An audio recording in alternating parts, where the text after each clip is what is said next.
Bom dia, meus irmãos. Vamos abrir nossas Bíblias na carta de Tiago, capítulo 1. A gente vai ler dos versículos de 9 a 11.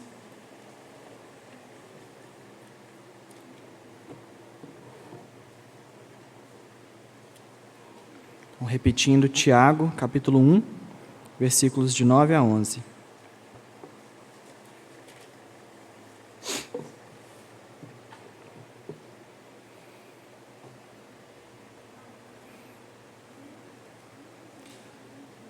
Vou fazer a leitura, os irmãos acompanhem, por favor.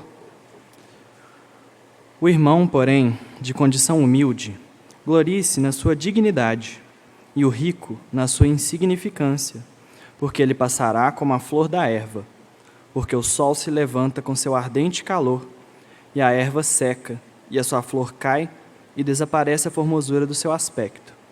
Assim também se murchará o rico em seus caminhos. Vamos fazer uma oração para a gente começar, irmãos? Pai Celeste, clamamos ao Senhor que fale ao coração de cada um de nós nessa manhã.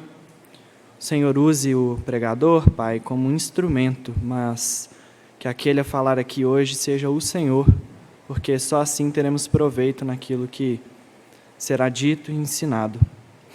Que o Seu Espírito Santo ilumine os nossos corações e nos dê compreensão daquilo que a Sua palavra tem para nos ensinar, Pai. E que sejamos fiéis a ela.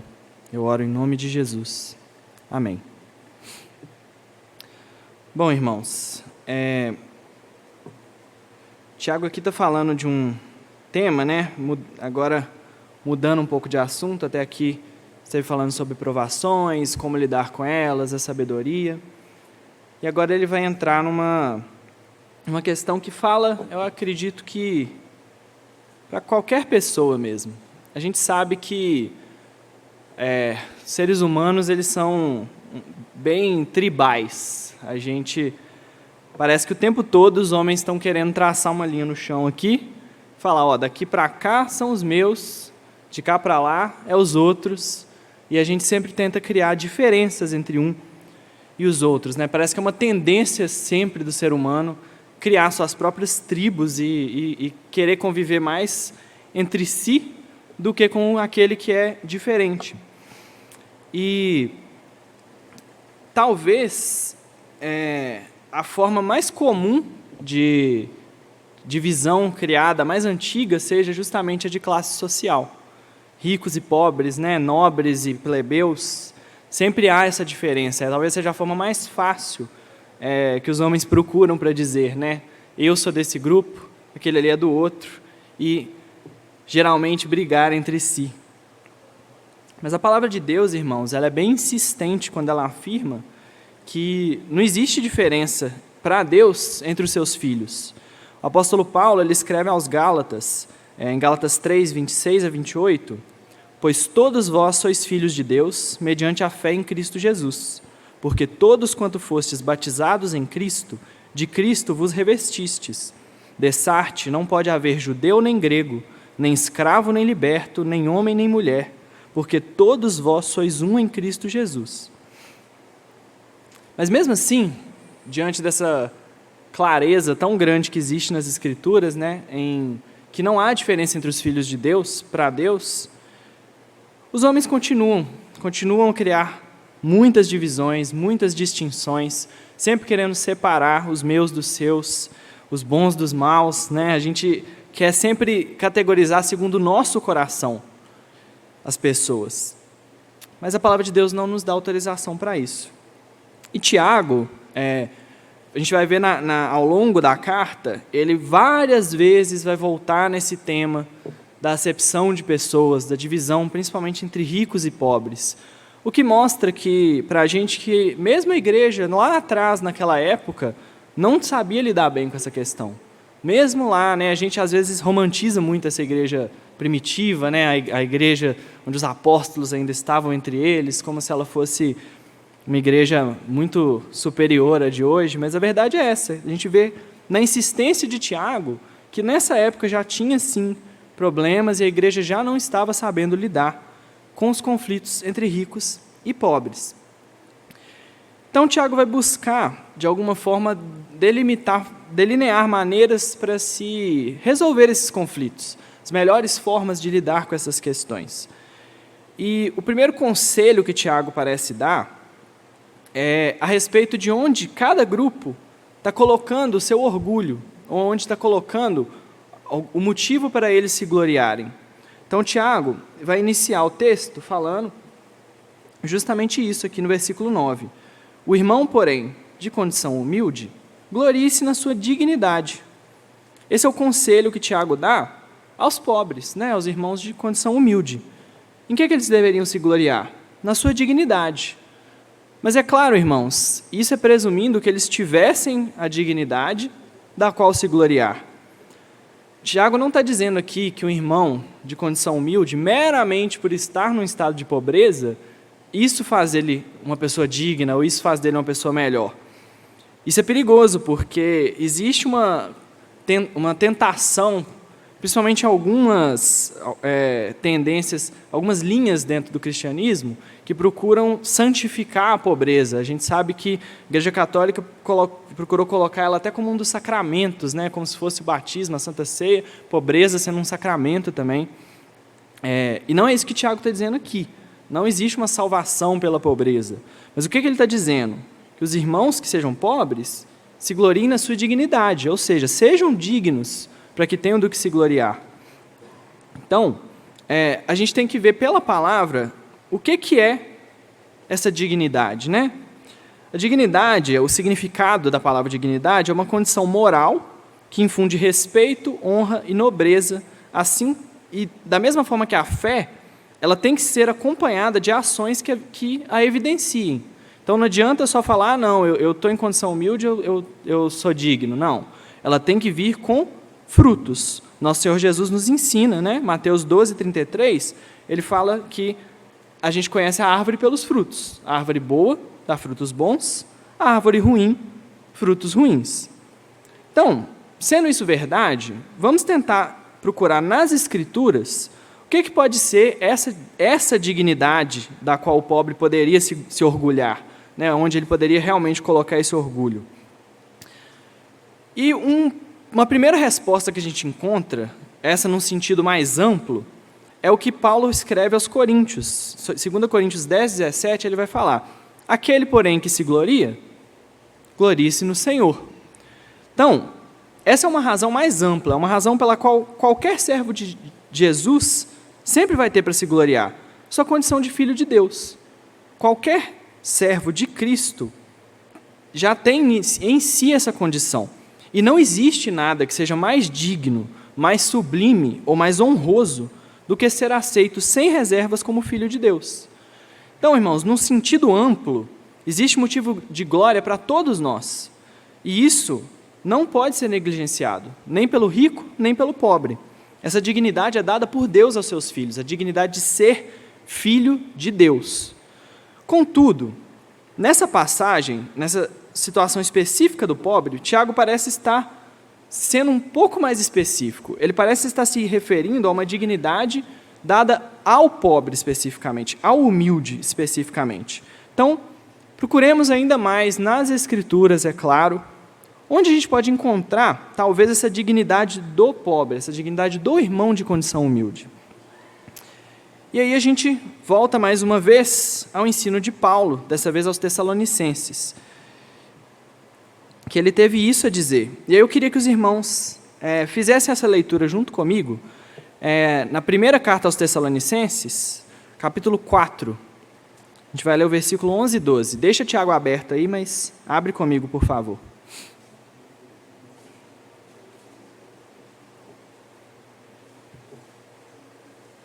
Então, 1 Tessalonicenses, capítulo 4. A gente vai ler versículos 11 e 12.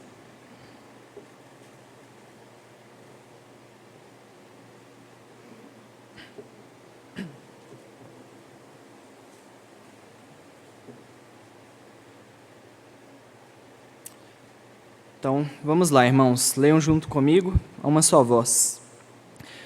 E a diligenciardes por viver tranquilamente, cuidar do que é vosso e trabalhar com as próprias mãos, como vos ordenamos, de modo que vos porteis com dignidade para com os de fora, e de nada venhais a precisar. Então está aqui essa palavra de novo, mesma palavra, dignidade. Esse é um retrato, né, de uma vida digna que Paulo aqui está dizendo. O que ele está ordenando aos irmãos que façam? Que eles se diligenciem, ou seja, que eles se esforcem para viver uma vida tranquila, cuidar do que é seu e trabalhar com as próprias mãos. E essa dignidade de uma vida tranquila, de trabalhar com as próprias mãos, principalmente naquela época, certamente era uma dignidade mais alcançável ao irmão humilde do que ao irmão rico. Por que isso? O homem que era verdadeiramente rico naquela época, irmãos, ele tinha servos, tinha escravos, tinha pessoas que esse trabalho braçal, esse trabalho com as próprias mãos, certamente essas pessoas é que fariam por ele. Era até um pouco mal visto para o rico trabalhar com as mãos naquela época. Então, essa é uma dignidade, uma humildade dada ao irmão realmente que é humilde. Trabalhar com as próprias mãos, cuidar do que é seu, ver o fruto do trabalho das próprias mãos. Aqui é uma atitude que Paulo está ordenando aos Tessalonicenses, que a gente vê que é algo que dignifica ao pobre. E é uma atitude realmente humilde, de dar valor ao trabalho que o Senhor lhe confiou, sem buscar coisas até grandes demais, ou às vezes, pior, se ressentir por não estar numa condição diferente. Isso é muito comum, irmãos. Às vezes a gente tem um emprego que não é lá o emprego mais glorioso, não é o emprego mais... que a gente pode se gabar dele, né? E aí a gente às vezes se ressente de estar trabalhando nessa condição, sendo que ali, hoje, é onde o Senhor nos colocou. Então, eu queria deixar uma pergunta, irmãos, para vocês. E a pergunta é: qual é a sua atitude em relação ao seu trabalho? Você se empenha? Você faz um bom trabalho? Você trabalha como se estivesse trabalhando para o Senhor, como a Bíblia fala? Ou às vezes você faz o serviço de qualquer jeito, porque você acha que você nem deveria estar fazendo aquilo, você é bom demais para aquilo. Mas espera aí, se você é bom demais para aquilo, aí sim você deveria estar fazendo aquele serviço com excelência, não é mesmo? Afinal de contas, foi isso que o Senhor te confiou hoje. Então, irmãos, vamos nos lembrar mais uma vez, mais um ensino do apóstolo Paulo aos Colossenses 3:23, ele diz: tudo quanto fizerdes, fazei-o de todo o coração, como para o Senhor, e não para os homens. E olha que honra enorme que é, irmãos, trabalhar para o Senhor. Será que alguém poderia encontrar algo que seja mais glorioso do que falar, não, eu estou trabalhando para Deus? Isso aqui, às vezes, a gente coloca muito para o missionário, né, para o pastor, às vezes até para um diácono, mas para a gente que trabalha mais diretamente na igreja, o pessoal fala, não, olha que trabalho maravilhoso, olha que trabalho honroso.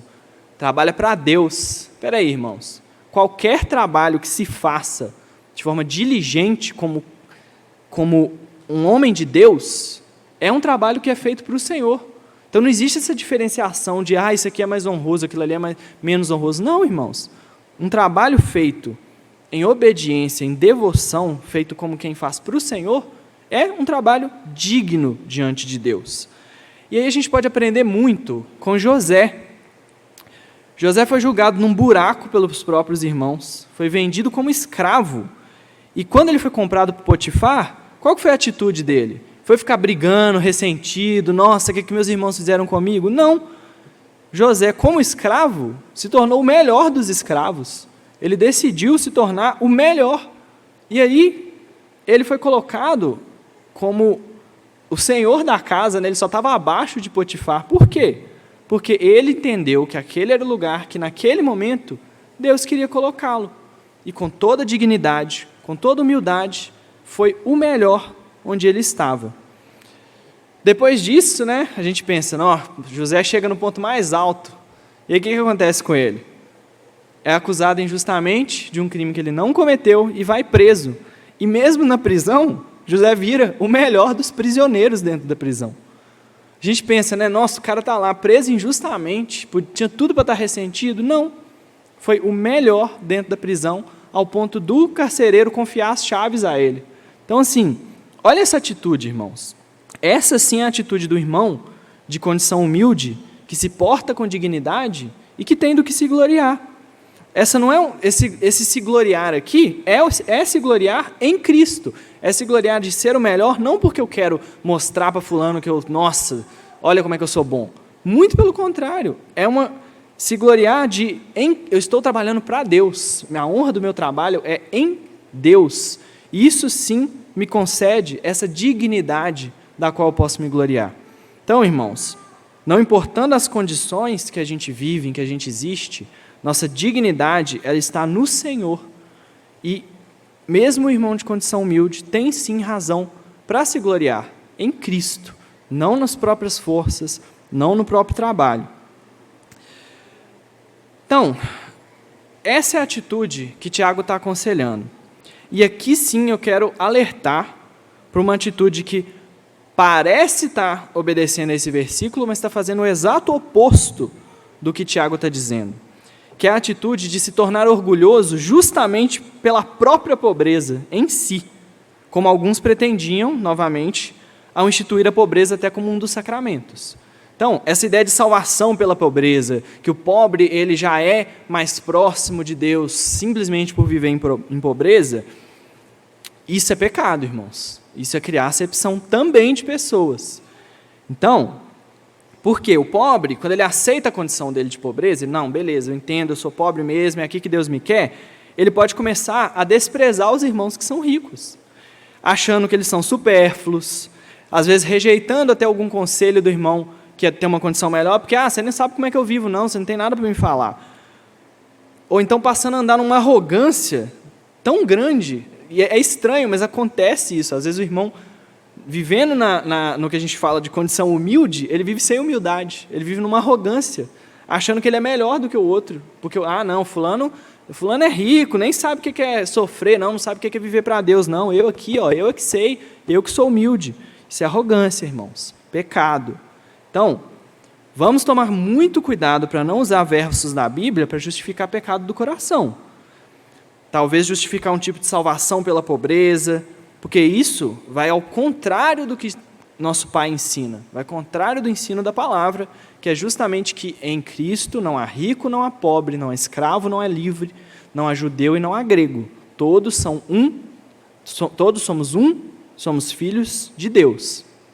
Então, sobre o orgulho dos pobres, é isso que Tiago tem a dizer. O pobre, então, o irmão de condição humilde, glorie-se na sua dignidade, entendendo bem o que significa essa dignidade. Agora, seguindo em frente, Tiago vai falar sobre o orgulho dos ricos. E aí, ele vai aqui no versículo, a partir do versículo 10, dizer: e o rico na sua insignificância, ou seja, o rico glorie-se na sua insignificância, porque ele passará como a flor da erva, porque o sol se levanta com seu ardente calor, e a erva seca, e a sua flor cai, e desaparece a formosura do seu aspecto. Assim também se murchará o rico em seus caminhos. Então, em que Tiago está dizendo aqui, Qual que é a mudança de pensamento que o rico teria que ter aqui, segundo Tiago? É que ao invés de se gloriar nas suas posses, eles deveriam se gloriar justamente em compreender que essas posses não valem de nada diante de Deus. Então, o que ele fala? Glorie-se na sua insignificância. Então, glorie-se em compreender que todo esse seu poder, toda essa sua glória, todas essas suas posses, diante de Deus, não são nada. E, irmãos, num mundo que valoriza o dinheiro, o poder, e para falar num eufemismo, a sensualidade, acima de qualquer outra coisa, o rico, quando ele se converte, ele se acha numa posição bem delicada. Por quê? Esse status que ele tem como rico concede a ele acesso a coisas que a maioria dos irmãos só sonham em ter. Então, adoeceu, plano de saúde excelente, os melhores hospitais. Estou estressado demais, vou passar um dia no spa, não vou trabalhar hoje, vou descansar. Minha vida está meio monótona, vamos fazer uma viagem, fazer um safari na África, vamos para a Europa, vamos descansar, tirar a cabeça daqui. Essas são certas condições que são mais possíveis, é claro, ao irmão que é mais rico.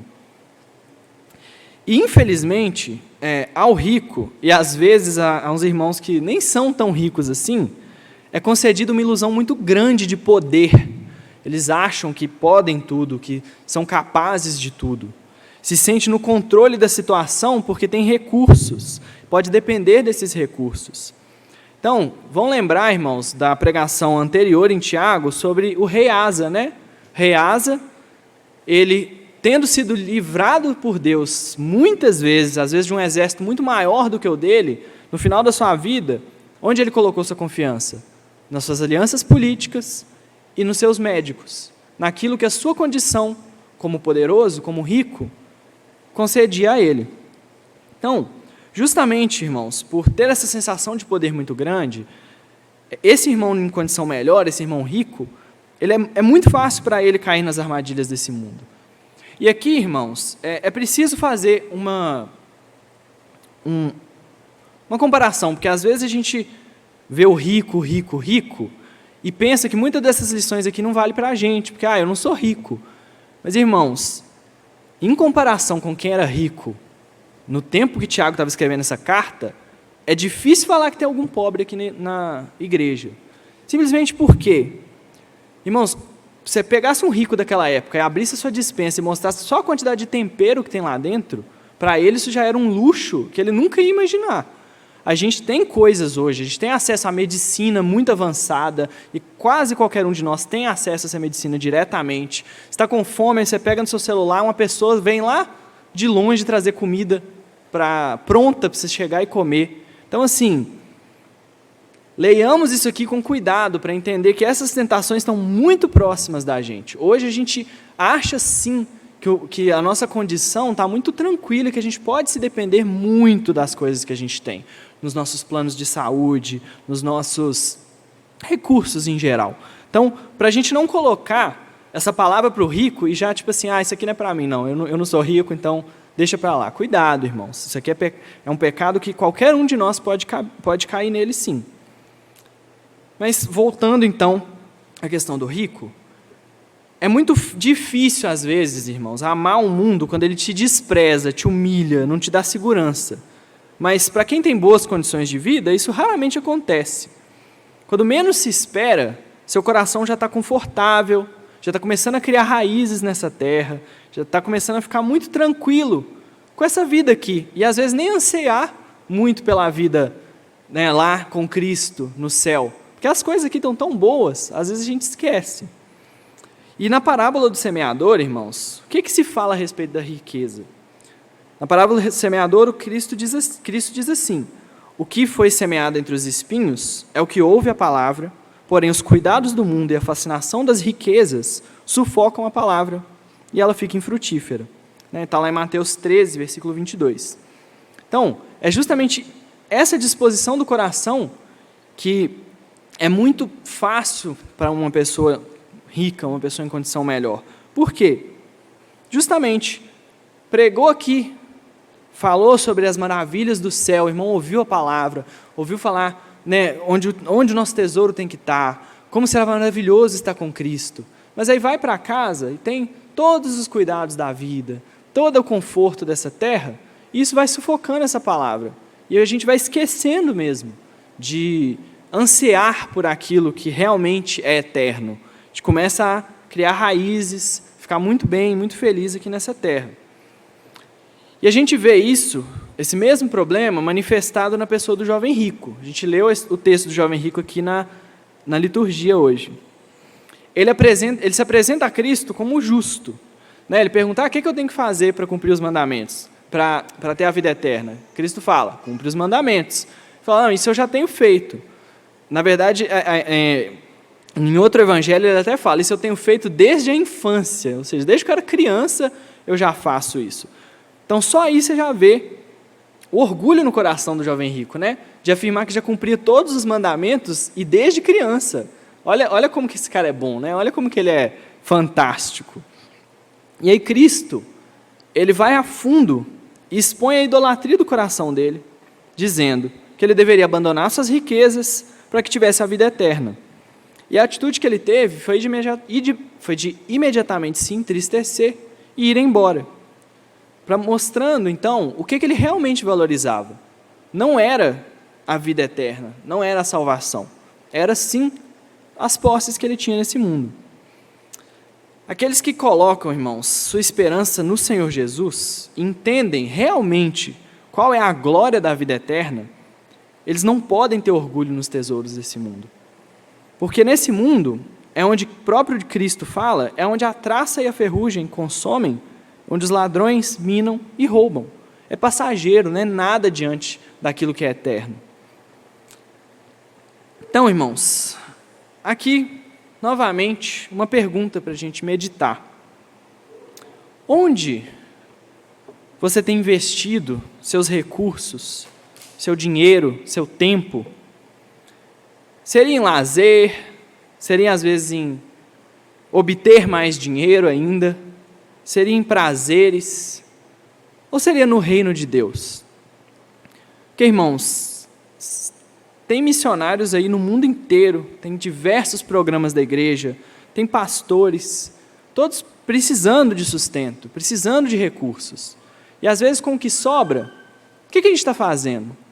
A gente está esbanjando nos nossos prazeres, está buscando aquilo que agrada meramente a nossa carne, ou a gente tem realmente investido na obra, no reino de Deus, investido nas coisas que são eternas?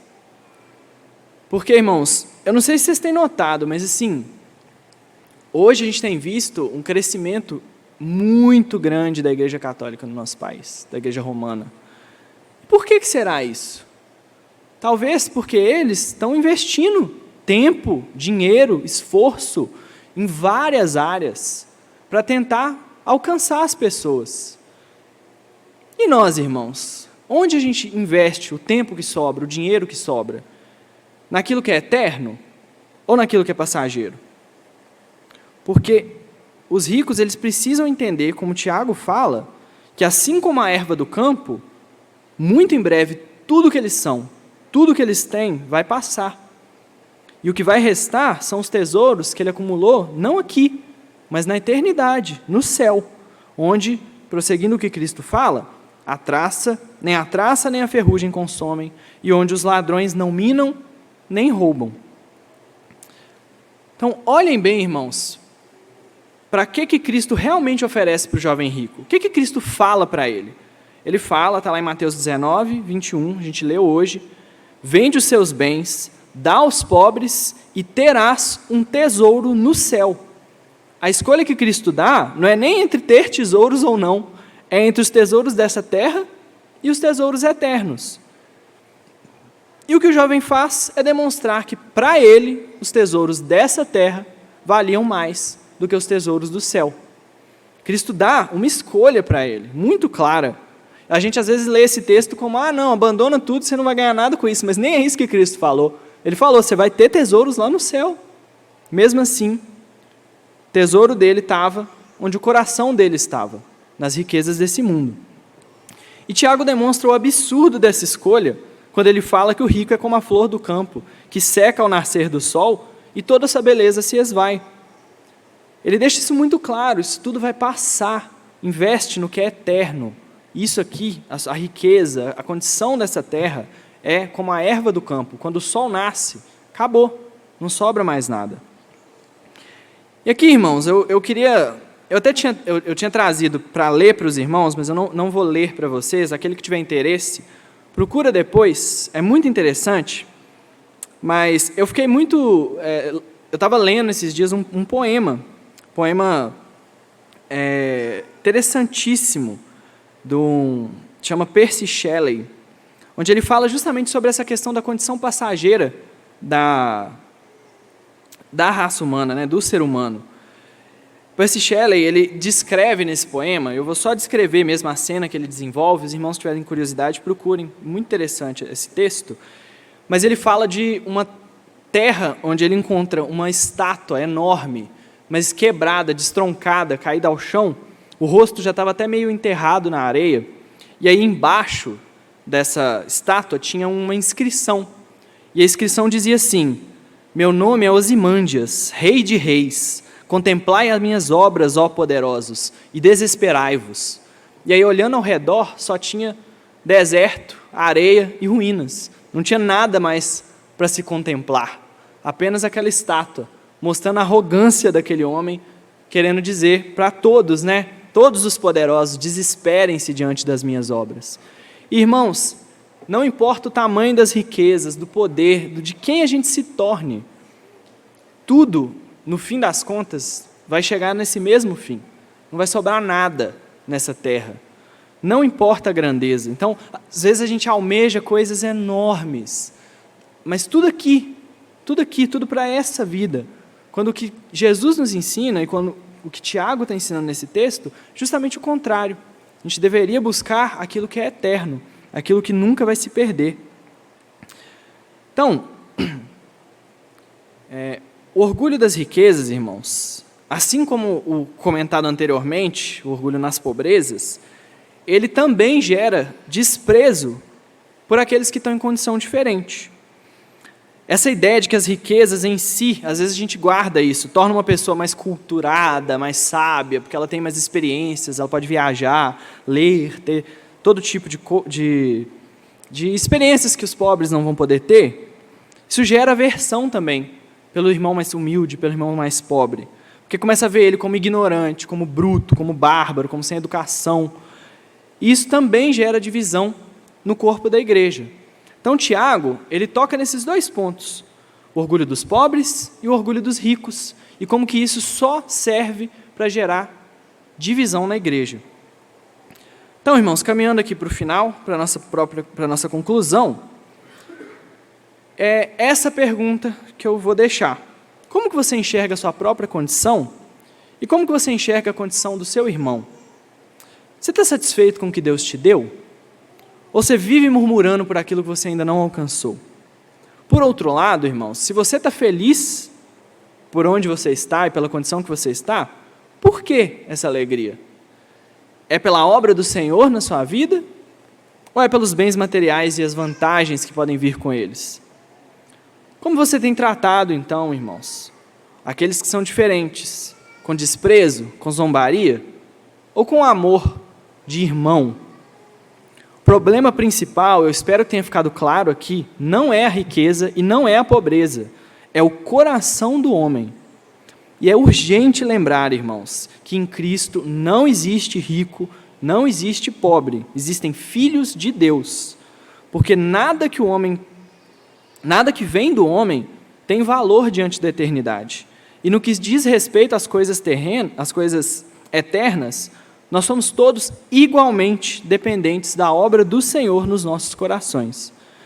Então, que nós possamos orar para que o Senhor nos mostre todos os dias o valor de viver uma vida que o honra em todos os sentidos, inclusive no trabalho comum, mas que ao mesmo tempo não se firma em nada que esse mesmo trabalho tenha conquistado, porque aquilo que tem valor eterno, nós já recebemos em Cristo de graça. Então é isso, irmãos. Eu queria convidar o nosso presbítero Ricardo para fazer uma oração final.